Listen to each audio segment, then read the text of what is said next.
ओम नमो भगवते वासुदेवाय। अब हम श्रीमद् भागवत महापुराण दशम स्कंद उत्तरार्ध के 67वें अध्याय का पाठ करेंगे, जिसके अंदर द्विविध का उद्धार किस प्रकार से हुआ। सुखदेव मुनि से राजा परीक्षित जी ने पूछा, भगवान बलराम जी सर्वशक्तिमान एवं सृष्टि के प्रलय की सीमा से भी परे और अनंत हैं। उनका स्वरूप गुण लीला आदि मन बुद्धि और वाणी के विषय नहीं है। उनकी एक एक लीला लोक मर्यादा से अलग है, अलौकिक हैं। उन्होंने और जो कुछ भी अद्भुत कर्म किए हों, मैं उन्हें फिर से सुनना चाहता हूँ। जब परीक्षित महाराज ने ऐसा निवेदन सुखदेव मुनि जी से किया तो सुखदेव मुनि जी कहते हैं, परीक्षित, द्विविध नाम का एक वानर था, अर्थात द्विविध नाम का एक बंदर था। वह भौमासुर का मित्र, सुग्रीव का मंत्री और महेंद्र का शक्तिशाली भाई था। जब उसने सुना कि श्री कृष्ण ने भौमासुर को मार डाला है, तब वह अपने मित्र की मित्रता के ऋण को उतारने के लिए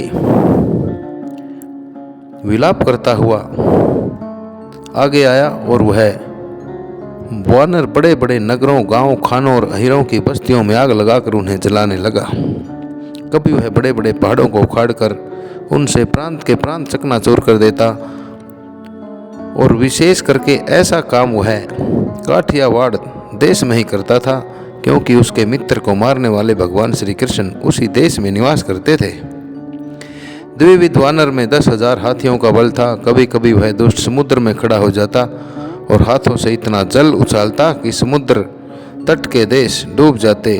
वह दुष्ट बड़े बड़े ऋषि मुनियों के आश्रमों की सुंदर सुंदर लताएं, वनस्पतियों को तोड़ मरोड़ कर चौपट भी कर देता और उनके यज्ञ संबंधी अग्नि कुंडों में मलमूत्र डालकर अग्नियों को दूषित भी कर देता।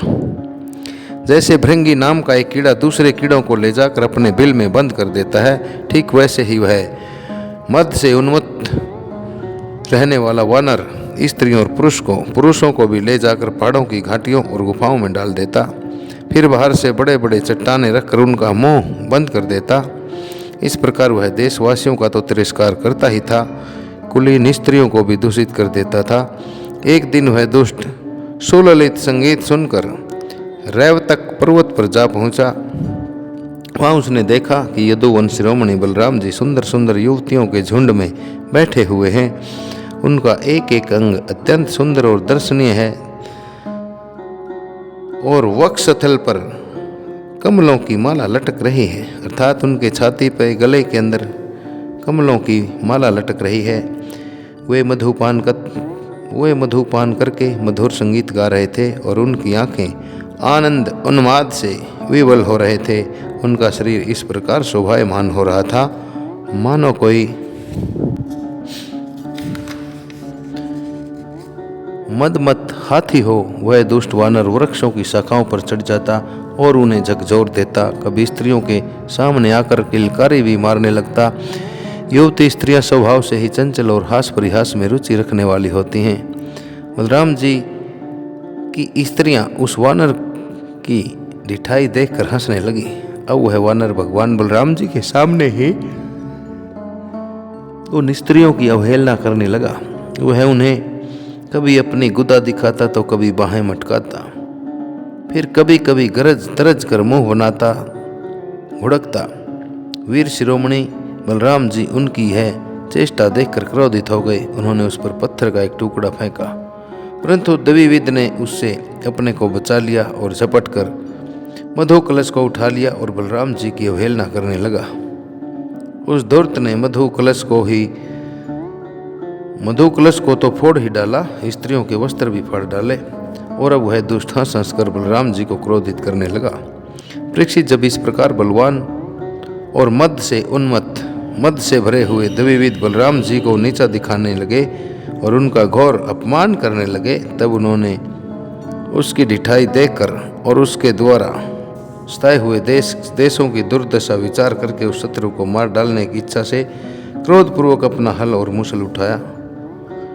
द्विविद भी बड़ा बलवान था। उसने अपने एक ही हाथ से साल का पेड़ उखाड़ लिया और बड़े वेग से दौड़कर बलराम जी के सिर पर दे मारा। भगवान बलराम पर्वत की तरह अवचल खड़े थे। उन्होंने अपने हाथ से उस वृक्ष को सिर पर गिरते गिरते पकड़ लिया और अपने सुनंद नामक मूसल से उस पर प्रहार किया। मूसल लगने से द्विविद का मस्तक फट गया और उससे खून की धारा बहने लगी। उस समय उसकी ऐसी शोभा हुई मानो किसी पर्वत से गेरू का सोता हुआ झरना बह रहा हो। परंतु द्विविद ने अपने सिर फटने की कोई परवाह नहीं की। उसने कुपित होकर एक दूसरा वृक्ष और उखाड़ा और उसे झाड़ झोड़ कर बिना पत्ते के कर दिया और फिर उसने बलराम जी पर बड़े जोर से प्रहार किया। बलराम जी ने उस वृक्ष के सैकड़ों टुकड़े कर दिए। इसके बाद द्विविद ने बड़े क्रोध से दूसरे वृक्ष को चलाया, परंतु भगवान बलराम जी ने उसे भी शतदा छिन्न भिन्न कर दिया। इस प्रकार वह उनसे युद्ध करता रहा। एक वृक्ष के टूट जाने पर दूसरा वृक्ष उखाड़ता और उससे प्रहार करने की चेष्टा करता, प्रयास करता। इस तरह सब ओर से वृक्ष उखाड़ उखाड़ कर लड़ते लड़ते उसने सारे वन को वृक्षों से हीन कर दिया। वृक्ष न रहे तब द्विविद का क्रोध और भी बढ़ गया तथा वह बहुत चिढ़कर बलराम जी के ऊपर बड़ी बड़ी चट्टानों की वर्षा करने लगा। परंतु भगवान बलराम जी ने अपने मूसल से उन सभी चट्टानों को खेल खेल में ही चकनाचूर कर दिया। अंत में कपिराज द्विविद अपनी ताड़ के समान लंबी बाहों से घुसा बांधकर बलराम जी की ओर झपटा और पास आकर उसने उनकी छाती पर प्रहार कर दिया। अब यदुवन शिरोमणि बलराम जी ने हल और मूसल अलग रख दिए और क्रुद्ध होकर दोनों हाथों से उसके जत्रु स्थान अर्थात हंसली पर प्रहार कर दिया।